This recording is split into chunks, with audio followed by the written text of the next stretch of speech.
नमस्कार विद्यार्थी मित्रांनो, मी शिक्षणाविषयी बोलत असताना तुम्हाला एक सांगू इच्छिते।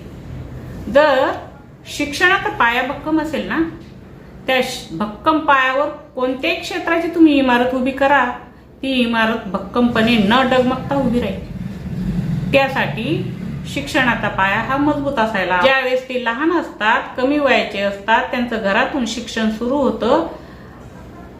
सर्वात प्रथम त्याचे गुरु शिक्षक आई वडील असतात आणि या आई वडिलांचं बोट धरून तो ज्यावेळेस चालतो आणि त्याचं शिक्षण सुरू होतं, त्यावेळेस पाया त्याचा आपोआपच भक्कम होत जातो।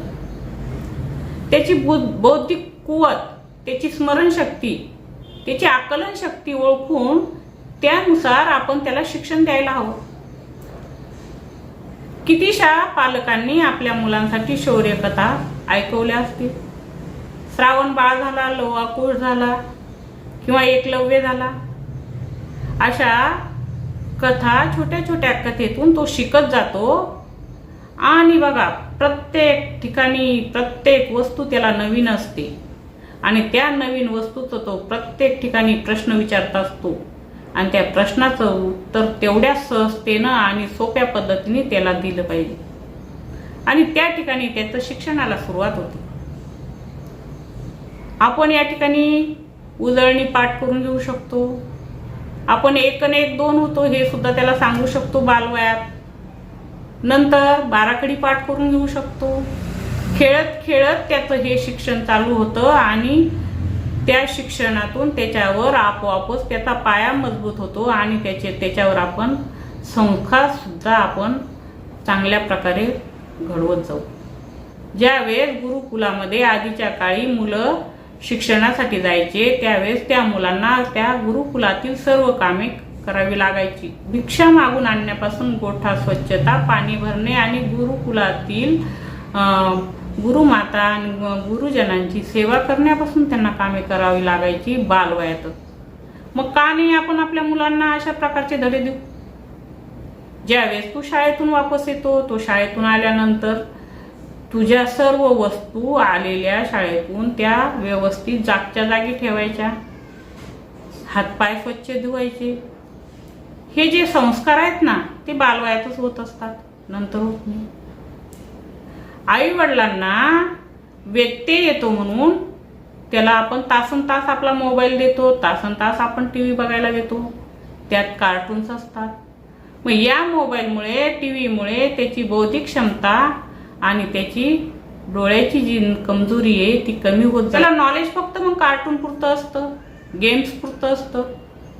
त्याला बाकीचं नॉलेज खेळण्यातून, कुदण्यातून जे नॉलेज मिळतं किंवा घरातून वस्तूतून मिळतं किंवा आई वडिलांच्या बोलण्यामधून जे नॉलेज मिळत असतं, ते नॉलेज त्याला मिळत नसतं, कारण तो दिवसभर तासनतास त्या टीव्ही आणि मोबाईलमध्ये गुंतलेला असतो। ही आई वडिलांची चूक असते। ज्यावेळेस तो व्यसनी आहारी जातो त्या मोबाईलच्या, त्यावेळेस आई वडील म्हणतात की नाही, हा तासनतास मोबाईल बघत असतो, पण याला आपोआप तुम्हीच असतात। त्याला ज्यावेळेस तुमची गरज असते ना, त्यावेळेस तुम्ही त्याला शिकवत नाही, त्याला तुम्ही वेळ देत नाही। जोपर्यंत मुलं शाळेत जाऊन 13, 14, 15 वर्षाची होत नाही, तोपर्यंत पालकांनी त्यांच्या सर्व बाबींवर निरीक्षण करायला हवं, सर्व गोष्टींवर त्यांच्यावर लक्ष केंद्रित करायला हवं। तुम्ही म्हणाला आम्हाला वेळच मिळत नाही, कसं काय वेळ मिळत नाही? तुम्हाला इतर गोष्टीत जर वेळ मिळत असला, आपण जर मुलांना जन्म देतो तर त्याला चांगले संस्कार देण्यासाठी सुद्धा आपण तत्पर राहायला हवं। शाळेत गेल्यानंतर त्याला त्याच्याशी मित्रत्वाचं नातं ठेवायला हवं। मित्रत्वाचं नातं याच्यासाठीच ठेवायला हवं की याला कोणत्या विषयात कमी मार्क्स येतात, याला कोणता विषय कच्चा आहे, याची मैत्री कोणाशी आहे, याला कोणत्या ठिकाणी हा अडखळतो, याला कुठे त्रास होतो। ज्यावेळेस आपण मनमोकळ्या मनाने त्याच्याशी संभाषण कराल ना, त्यावेळेस तो सर्व बाबी, सर्व शाळेतील गप्पा गोष्टी तो तुम्हाला सांगेल। एक मैत्रीच्या नात्यामुळे ज्या विषयात तो कच्चा राहील ना, त्या विषयाची चर्चा तुमच्याशी करेल। कोणत्याही प्रकारचा दबाव न टाकता आपल्या मुलांना चांगले संस्कार देणं आणि आपल्या मुलांपासून चांगले संस्कार देऊन चांगल्या शिक्षणाची पावती घेणं हे पालकांचं कर्तव्य।